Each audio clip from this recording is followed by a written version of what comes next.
Hello बच्चों, good morning. हमारी class है ये 4th क्लास के लिए हिंदी सेकंड से है।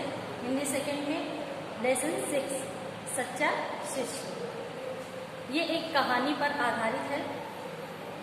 इसमें कहा जा रहा है कि किसी भी बाह्य प्रलोभन अथवा प्रभाव से विचलित न होकर स्वविवेक द्वारा सद्मार्ग पर दृढ़ता से चलने वाला ही सच्चा चरित्रवान है। यही इस कहानी का अमर संदेश है। तो कहानी कुछ इस प्रकार है। बात बहुत पुराने समय की है, प्राचीन काल की है, जब गुरुकुल हुआ करते थे। अभी तो स्कूल चलते हैं, कॉलेज चलते हैं। पहले के ज़माने में गुरुकुल व्यवस्था थी, जहाँ पे कोई बिल्डिंग वगैरह नहीं हुआ करते थे। गुरु के आश्रम में ही जा करके शिष्य शिक्षा ग्रहण करते थे और तब तक वहाँ रहते थे जब तक उनकी शिक्षा पूरी नहीं हो जाती थी। तो उस समय की बात है, वहाँ एक आचार्य थे जो बहुत ही विद्वान थे। उनके आश्रम में बहुत सारे शिष्य शिक्षा ग्रहण करने के लिए आते रहते थे। तो एक दिन की बात है कि विद्यालय के प्रांगण में जब गुरुजी शिक्षा देने के लिए उपस्थित हुए और उनके शिष्य भी समय पर पहुंच जाते हैं, उसके बाद वो अपने शिष्यों से कहते हैं कि मुझे आपसे एक विशेष बात कहनी है। मेरे सामने एक समस्या है और वो समस्या ये है कि मेरी एक कन्या है जो विवाह के योग्य हो गई है और मेरे पास इतना धन नहीं है कि मैं उसका सही रूप से विवाह कर सकूं।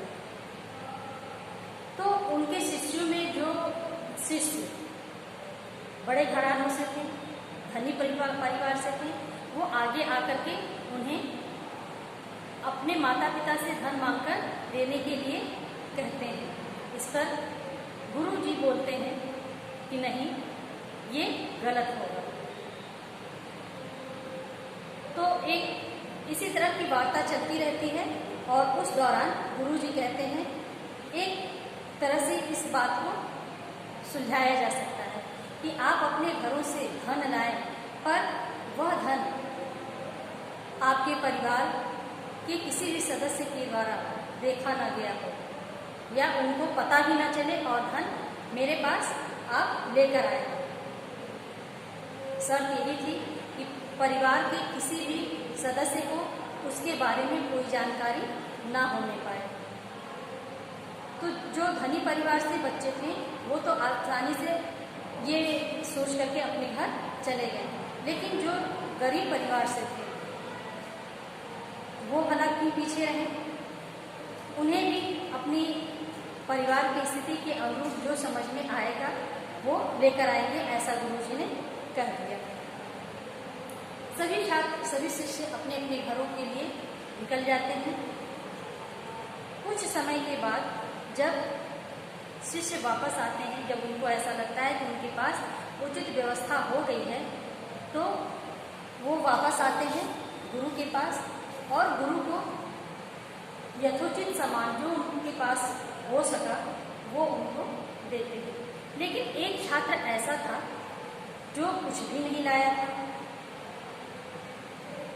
तो गुरु जी ने पूछा कि तुम मेरे लिए कुछ नहीं लेकर आए, ऐसा क्यों है?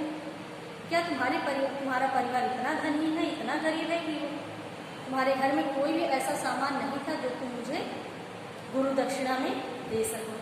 तो शिष्य ने कहा कि नहीं, मैंने बहुत कोशिश की पर मुझे ऐसा कोई भी सामान नहीं दिखा जिस पर परिवार के किसी भी सदस्य की नज़र न पड़े। तो गुरु ने कहा ऐसा तो हो ही नहीं सकता। हर समय तो कोई हर जगह मौजूद नहीं होता है। कभी तो ऐसा समय आता होगा दिन भर में या रात में कि जब परिवार के सदस्य उस किसी एक स्थान से तो जरूर हट जाते होंगे। तुम जाओ, दोबारा कोशिश करो। छात्र जाता है लेकिन फिर वापस आ जाता है और कहता है कि मुझे ऐसा कोई समय मिला ही नहीं कि मैं कुछ आपके लिए ले कर आ सकूं जिस पर परिवार के किसी भी सदस्य की दृष्टि न पड़े। तो गुरु ने कहा, ऐसा कैसे हो सकता है? तो शिष्य ने कहा कि आपने ही कह रखा था कि जब भी कोई सामान लेना तो उस स्थान पर या उस वस्तु को परिवार का कोई सदस्य न देखा हो। तो शिष्य ने कहा कि मैं जब ये कार्य करने के लिए जाता तो मैं खुद उस चीज को देखता था, तो मैं भी तो उस परिवार का एक हिस्सा हूँ। मैंने जब उस चीज को देख लिया तो उसे अनदेखा कैसे करूं? आखिर शिष्य की बात गुरु को अच्छी लगी। उन्होंने कहा कि तुम मेरे द्वारा दिए गए प्रलोभन का तुमने ऐसा कुकर्म करने से यानी पाप करने से अपने आप को बचा लिया। मेरे कहे अनुसार भी तुमने उस गलत कार्य नहीं किया। मुझे पैसे की कोई कमी नहीं है। मैं अपनी पुत्री, अपनी कन्या का विवाह अच्छे से कर सकने के लिए समर्थ था, पर मैं अपने शिष्यों को अपने द्वारा सिखाए गए ज्ञान को परखने के लिए मैंने ऐसा कहा, जिसका सभी ने किसी न किसी तरह से अपने परिवार से धन ला करके या चोरी से इस बात को उन्होंने कर दिया। ये पाप या ये कुकर्म उन्होंने किया, लेकिन तुमने मेरी शिक्षा का उचित प्रयोग किया। इसलिए मैं इतने दिनों से अपनी कन्या के लिए वर की तलाश में था, पर ऐसा कोई नहीं मिल रहा था कि जिससे मैं अपनी कन्या का विवाह कर सकूं। इसलिए मैंने अपनी कन्या के उचित वर की तलाश के लिए मैंने ये सारा प्रपंच रचा। मैं तुम्हें अपनी कन्या के लिए वर के रूप में स्वीकार करता हूँ। तू ही मेरी कन्या के लिए योग्य वर है। तो ये रही कहानी सच्चा शिष्य। इस कहानी के आधार पर हमको यही समझाया गया है कि व्यक्ति को प्रलोभन या लालच जिसको कहते हैं उसके प्रभाव से अपने आप को रोकना चाहिए। अपने बुद्धि विवेक में जो कुछ भी सही लगे वही कार्य करना चाहिए। किसी के द्वारा दिए गए लालच में आकर के गलत कार्य नहीं करना चाहिए। यही एक सच्चे चरित्रवान व्यक्ति की पहचान होती है। ये हमारी आज की एक कहानी कंप्लीट होती है।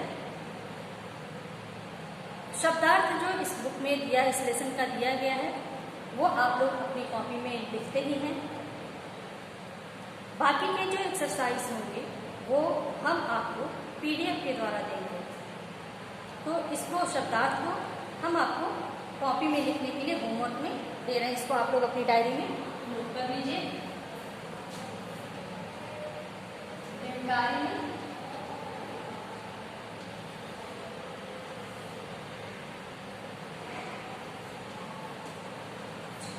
सच्चा शिष्य।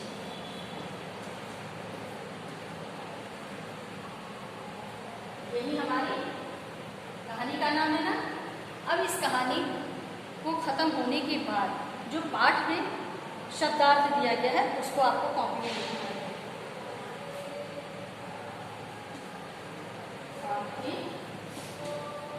शब्दार्थ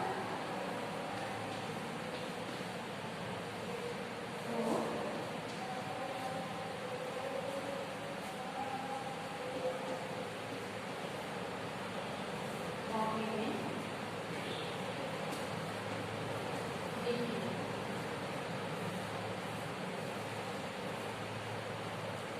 आज की ये क्लास हमारी यहीं पे अब समाप्त होती है।